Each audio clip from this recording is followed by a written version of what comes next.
क्या हो अगर अमेरिका को छोड़कर पूरा यूरोप रूस के पाले में खड़ा हो जाए। दूसरे विश्व युद्ध के खत्म होने के बाद से अमेरिका और यूरोप इकोनॉमिक सिक्योरिटी और साझा राजनीतिक मूल्यों के जरिए एक दूसरे से जुड़े रहे हैं और मार्शल प्लान ने यूरोप की तबाह अर्थव्यवस्था को दोबारा खड़ा किया और 1949 में बने नाटो ने आर्टिकल 5 के तहत सामूहिक सुरक्षा की गारंटी दी। 70 से भी ज्यादा सालों तक इस गठबंधन ने ग्लोबल वर्ल्ड ऑर्डर को आकार दिया, लेकिन बीते कुछ सालों में इस रिश्ते में दरारें साफ नजर आने लगी है। यूक्रेन में रूस के युद्ध ने नाटो की अहमियत जरूर बढ़ाई है, लेकिन America first politics, climate change पर असहमति और चीन को लेकर अलग अलग सोच ने यूरोप के भीतर अमेरिका को लेकर संदेह पैदा कर दिया है। अब सवाल उठता है कि अगर यूरोप अमेरिका को छोड़कर रूस के साथ खड़ा हो जाए तो इसके नतीजे क्या होंगे और इसका असर पूरी दुनिया पर कैसे पड़ेगा। सबसे पहला और सीधा असर होगा नाटो का प्रभावी अंत होगा। यूरोप के बिना नाटो अपना मकसद, भूगोल और वैधता तीनों खो देगा। यूरोप में अमेरिका का सैन्य दबदबा खत्म हो जाएगा और रूस को अपनी सीमाओं पर किसी पश्चिमी सुरक्षा गुट का सामना नहीं करना पड़ेगा। अगर यूरोप और रूस साथ आते हैं तो यूरोपीय पूंजी, टेक्नोलॉजी और इंडस्ट्री रूस के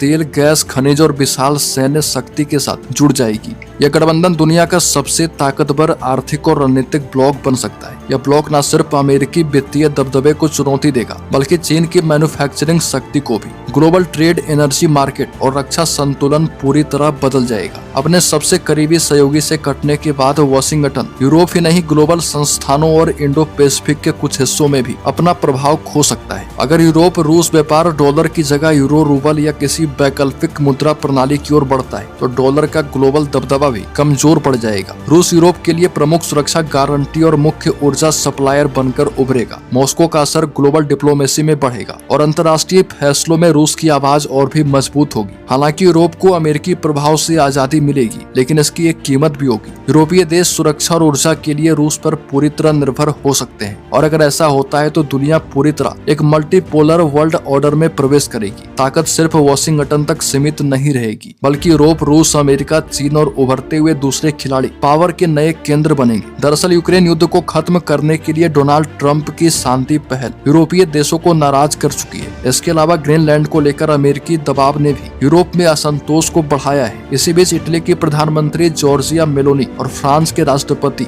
इमैनुअल मैक्रो खुलकर कह चुके हैं कि यूरोप को रूस से सीधे बातचीत शुरू करनी चाहिए। उनका मानना है कि यूरोप को अपनी स्वतंत्र भूमिका निभानी ही होगी, क्योंकि सिर्फ एक पक्ष से बात करके शांति संभव नहीं है।